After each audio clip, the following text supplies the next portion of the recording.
today we got a LeBron superfan that gets roasted in the GOAT debate. Now, will this debate ever end? Probably not, because there's a lot of delusional people. MJ is the GOAT and forever will be the GOAT. I don't understand why this is even an argument. We go down this rabbit hole like every 6 months just to come back to the same conclusion. Mike is the GOAT. I rock with LeBron. He cool. But he ain't MJ. He ain't nowhere near MJ. So we need to stop this now. What is peak? Are we talking one season? Because there is no single season Michael Jordan ever had better than LeBron James's 2013 season. Cocaine is a hell of a drug. So when are we talking Jordan's peak? Are we talking 1 year? Maybe the year where he won MVP, defensive player, went to the finals, got finals MVP, and probably was scoring champion and steals champion. I mean, he was everything that year. That was the peak year of any basketball player to ever play basketball.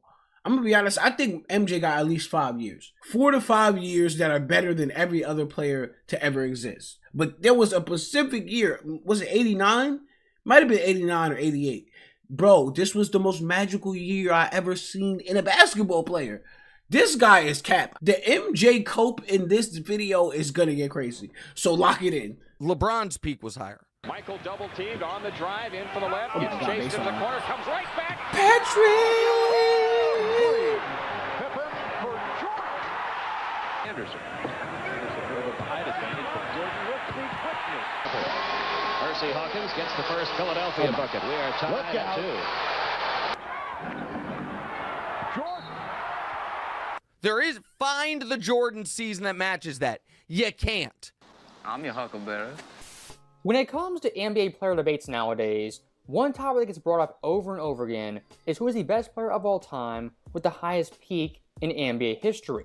If you ask me, it's quite simple. Michael Jordan, 1991, had the highest peak of all time and is the best player to ever lace them up. That is correct. Now, when it comes to modern day sports media, guys like Nick Wright, Shannon Sharpe, Colin Cowherd, LeBron James Avengers, these guys will fight tooth and nail LeBron James. Now they're LeBron James groupies. They are the Glaze squad. They make no sense in what they be saying, but they just be saying it. Why would they even try to make this debate when it's not a close debate?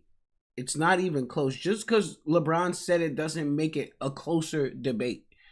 And glazing a man like this is insane. They find nothing Michael Jordan did was good in the NBA, but everything LeBron did was good in the NBA. It's like, at least have some points for Mike. And then I wouldn't believe you, but I will respect you. I don't respect no one who bashes Michael Jordan just to uplift LeBron when it's not a close debate. Higher peak and was the better overall player. In today's video, we're going to debunk that thoroughly, looking at 91 Jordan versus LeBron James in 2012, 2013, as well as 2016. Well, we're waiting. So when discussing basketball at the pro level, really at any level, the most important skill and trait is putting the ball in the basket. And looking at Michael Jordan, the greatest scorer who ever lived. For 91 Jordan compared to LeBron James, the far better scorer while being more efficient. As looking at Jordan, 31.1 points per game. LeBron 2012, 30.3, close with no cigar. 2013, 25.9, and 2016, 26.3. And looking at true shooting percentage, Michael Jordan's percentage, exactly 60.0. LeBron James every single year couldn't even crack 59%. So what does that show you guys? Michael Jordan, the scorer, but it's crazy to have 59% from the field. So it just shows you how perfect MJ is. If LeBron was that goddamn high, there's another person who just always reaches a higher level, and his name is Michael Jordan, the Black Kryptonian. Far, far away in a planet called Krypton, there was a young Black Jordan, and he was there, and then he flew to Earth, beat the living shit out of everyone, and then flew back. You know what I'm saying? That's why you don't see MJ like that, because he be on Krypton, really. You know what I'm saying? They blow up the planet. Chuck up shots here and there, get points, he took a ton of shots. Michael Jordan every single season was highly efficient and routinely above 50% shooting. You were correct. It's fact. Team in NBA history to win 60 games in a season. Michael Oh my drives it God. left lane. Oh, windshield wiper with a fadeaway fade. jumper. Oh Post up. There's Jordan. Too easy. Jordan. Double clutch. Also, one big-time important trait is a player's jump shot. And for someone like Jordan in all areas, was an elite jump shooter at an all-time level. 1991, 46.6%. LeBron 2012, 35.3. 2013, 37.3. And 2016, only 34.1. He put the belt to him in shooting, though. Let's be honest. He's 11 percentage higher, like, and that's a 46% is crazy to shoot. I need y'all to understand that that's his shooting. That's not his layups. That's just shooting, bruh. He be putting the belt to him every time I see a video, bruh. They need a special LeBron belt for all Jordan fans who see these super fans. We need a special LeBron belt because we need to just spank all LeBron fans, no Diddy, and get them out the way. They be doing too much. You're too damn delusional. It's okay to be second, third, maybe fourth, but we ain't giving up the number one spot to no one but MJ. So Michael Jordan right there on average, about 10% higher than LeBron James on raw jump shots. And look at field goals made. Michael Jordan, 116. LeBron 2012, 113. Then look at field goal attempts. Michael Jordan, not even 250. LeBron James, 320. That right there says everything. If anyone's quote-unquote inefficient, it's LeBron James as a jump shooter. And off that mark, James drives on Tolliver. Gets inside. James for three. Duck and cover. Thank you and goodbye. When discussing players at their absolute apex and peak, having a subpar jump shot is a big hole in your arsenal. And again, someone like Jordan was an elite jump shooter. LeBron James was far from it. Now, for Michael Jordan at his absolute apex, one of his big-time strengths was mid-range shooting. As 91 Jordan from the mid-range, 49.3%. LeBron in his years, 35.9%, 37.2%, and 37.3%. And again, look at field goals attempted. Michael Jordan, 215. LeBron at the most, 145. And still Jordan percentage-wise, 13% higher. Michael Jordan from mid-range, More belt. Just more belt. LeBron James, even in his apex, was a far better player. And when discussing that mid-range, what's one shot for any player they must have in their arsenal to be an effective player in the fourth quarters? That, of course, is a great shot from the free throw line. Michael Jordan 91, 84.5%, well above league average. LeBron James 2012, sub 75%, below league average. 2013, a tad bit better, above league average. And then 2016, sub 70%, Trash. far below league average. Floating shot to the basket. Find the Jordan season that matches that. All that goddamn muscle you out here airballing free throws always blew my mind. That shit used to get me angry watching Brown. Like, bro, are you airballing? Why are you in the gym? I'm confused. It's right there. Why is you airballing? Because I'm not gonna lie, he do got like a stiff ass robot jump shot. So it kind of makes it. This first one was ugly as hell, but then it doesn't make it as effective. Stay with James and Trevor Ariza. That's his job. You can't. Once again, little flaws here and there in a player's arsenal. At the end of the day, it makes all the difference. And finishing up the jump shot category, the scoring category, look at three-point shooting. Michael Jordan in this area wasn't his expertise when he shot threes, made him an effective rate, as 91, 38.5%. LeBron 2012, 25.9%, 2013, 38%, and 2016, only 34%. But he took only 26 of them compared to someone taking 90. Now, the one thing I will say in LeBron's defense, his volume right there is far higher than Jordan's. But here's one detail I will add in there. When Michael Jordan took threes just 2 or more per game in 91, his overall percentage was at 40%. So if you want to say LeBron from 3 was better overall, I guess take that win. But again, looking at the overall jump shots, the body of work from all 3 levels, Michael Jordan consistently far better than LeBron James. And what's that one last level we haven't covered? At the rim scoring and scoring in the paint. If you know LeBron James, this area is an area he dominates routinely, as the vast majority of his shots are indeed layups. But here's the shocking thing. Michael Jordan 91's paint scoring was better than LeBron James, as in 2012 LeBron was 2% lower than Jordan, 2013 6% lower, and 2016 3% lower. LeBron James, the 6'8" tank who's juiced to the gills, in paint scoring isn't as good as Jordan at his absolute apex. That right there tells you everything. Jordan off the spin to the scoop. That is so nasty. That is just nasty work, MJ. Now remember, both teams have 3 timeouts remaining. They take it into How did he even make that? The look away. Go right back. Jordan. Double scoop of ice cream. Perfection. So when it comes to 91 Jordan scoring the basketball, shooting the basketball from really every area, far superior LeBron James, even at his apex. Honestly, not that surprising. What's mind-blowing is the gap between both these players. Now, one more thing I do want to focus on is LeBron and Jordan as passers and playmakers at their apex, as LeBron routinely is called Magic 2.0, when in reality, it couldn't be further from the truth. As looking at 91 Jordan, on average, 8.4 dimes. LeBron 2012, 5.6. 2013, 6.6. And 2016, 7.6. Michael Jordan 91 off raw assist numbers, better than LeBron James at his apex. Here's the added detail. Michael Jordan's turnovers, only 2.5. LeBron 2012, 3.5. 2013, 3.0. And 2016, a whopping 3.6.